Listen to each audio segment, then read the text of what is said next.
Shalom keluarga damai, kita berjumpa kembali dalam Sapaan Damai Sejahtera edisi Jumat 25 November 2022. Pagi ini kita akan bersama-sama belajar dan merenungkan firman Allah. Karena itu mari kita menenangkan hati dan pikiran, kita bersatu dalam doa. Tuhan Allah Bapa di surga, kami bersyukur buat hari yang baru ini, di mana kami masih beroleh kesempatan untuk bersama-sama merenungkan firman-Mu.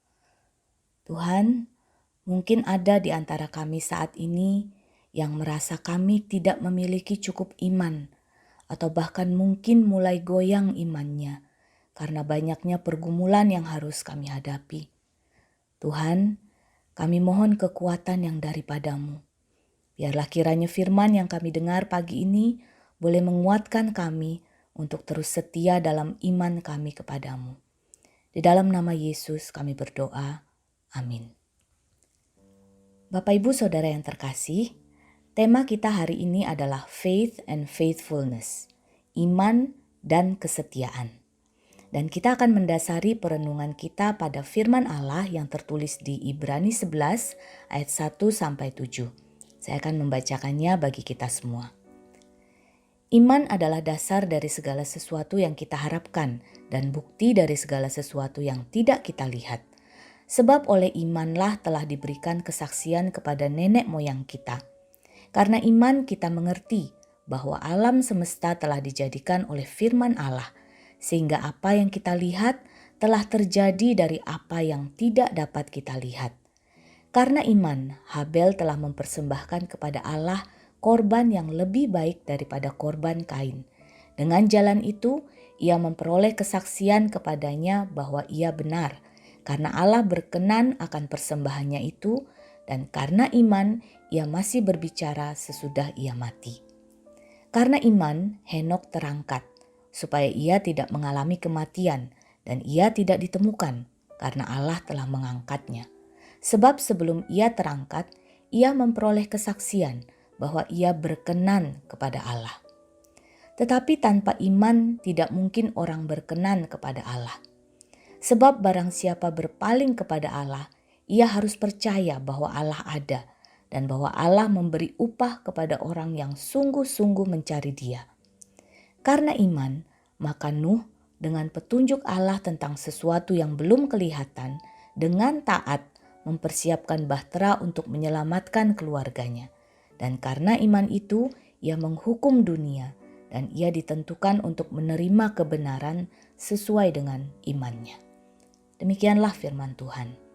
Keluarga damai yang terkasih, penulis kitab Ibrani mengawali pasal 11 ini dengan pendeskripsian tentang iman. Walaupun memang yang ditulis ini bukanlah definisi atau arti dari iman, namun penulis kitab Ibrani menggambarkan bagaimana iman kepada Allah membuat kita akan terus hidup dalam pengharapan kepada Tuhan. Keyakinan akan hal-hal yang tidak kelihatan, seperti keselamatan dan kehidupan yang kekal yang dijanjikan Tuhan bagi setiap orang yang percaya kepadanya. Lalu pada bagian selanjutnya, penulis menerangkan tentang tokoh-tokoh yang merupakan saksi-saksi iman dari Perjanjian Lama. Penulis berusaha menunjukkan bagaimana aplikasi iman itu dalam kehidupan sehari-hari.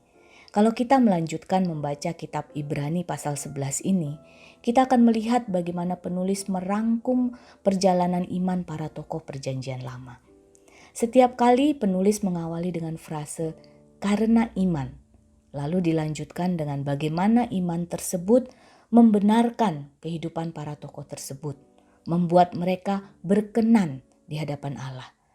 Setiap kisah menunjukkan iman yang menang, bahkan dalam situasi yang paling buruk sekalipun.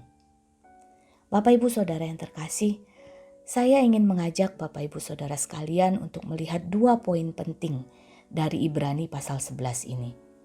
Yang pertama, penulis menceritakan begitu banyak saksi-saksi iman.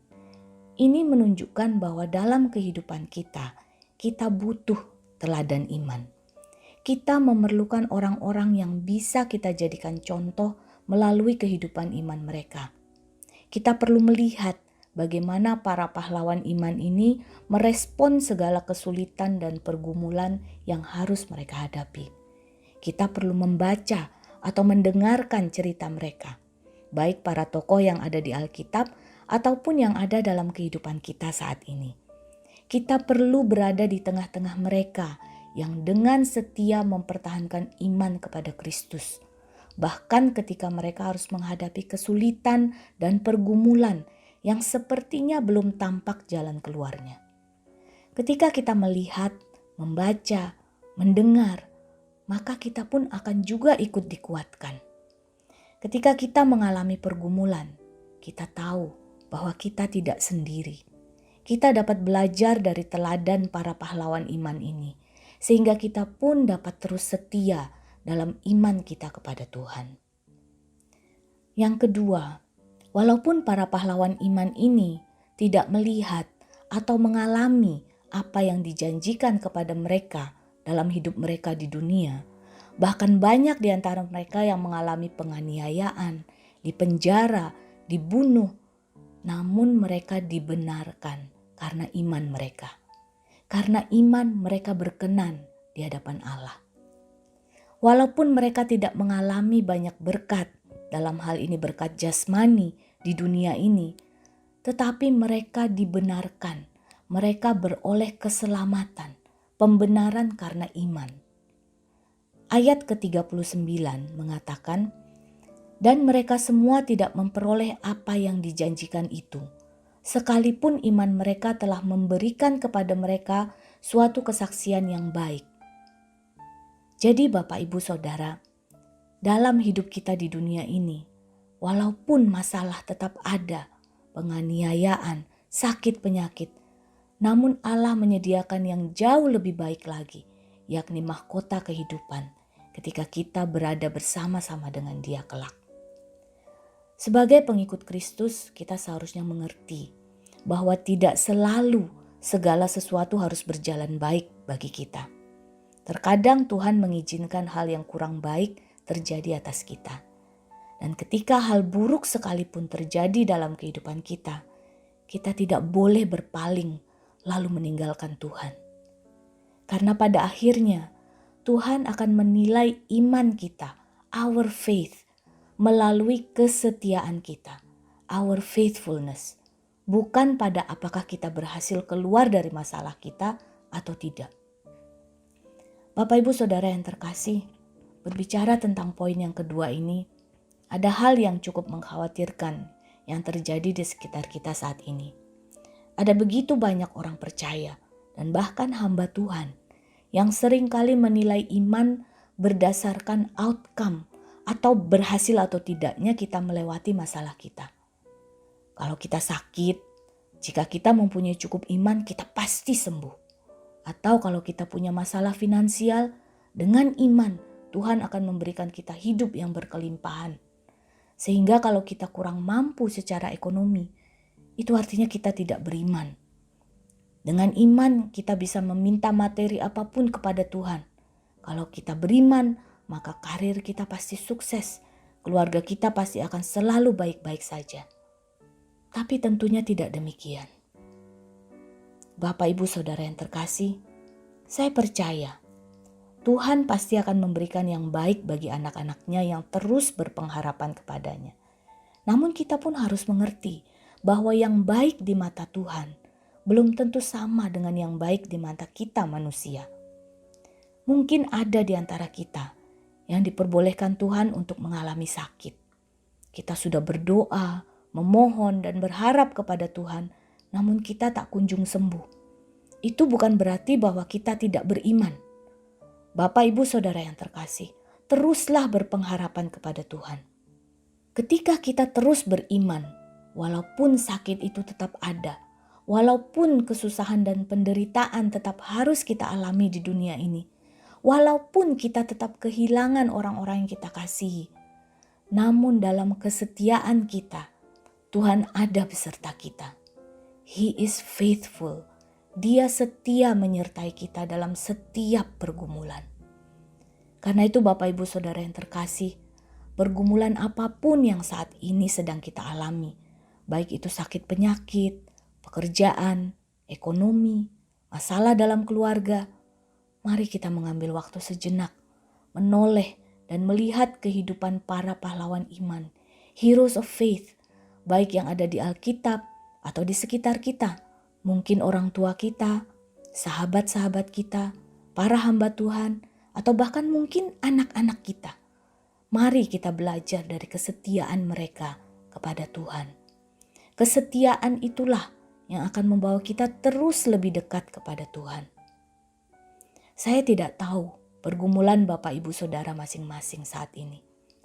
Mungkin sampai akhir hidup kita di dunia ini, kita akan masih terus bergumul dengan hal yang sama.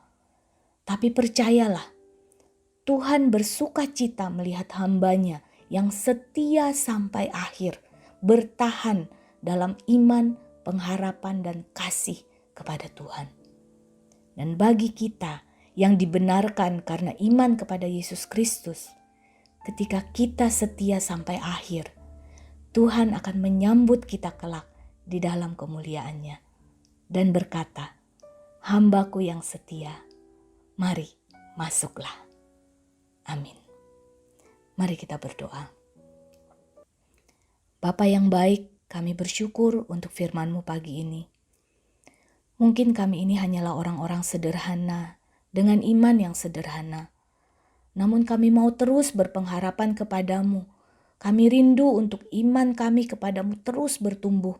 Bahkan ketika kami harus melewati jalan yang sukar dan terjal. Ya Roh Kudus, kiranya Engkau terus menuntun dan mengajar kami untuk melihat setiap maksud dan pengajaran-Mu dalam setiap masalah yang boleh kami hadapi. Sehingga kami boleh mengerti apa yang harus kami kerjakan. Dan pada akhirnya kami boleh terus setia kepadamu ya Tuhan. Tuhan, kami juga mengucap syukur buat setiap teladan iman yang sudah Kau tempatkan dalam kehidupan kami. Baik mereka yang masih ada bersama-sama kami, atau mungkin mereka yang sudah terlebih dulu Engkau panggil ke dalam kemuliaan-Mu. Terima kasih Tuhan, Engkau begitu mengasihi kami. Di dalam nama Yesus kami berdoa. Amin.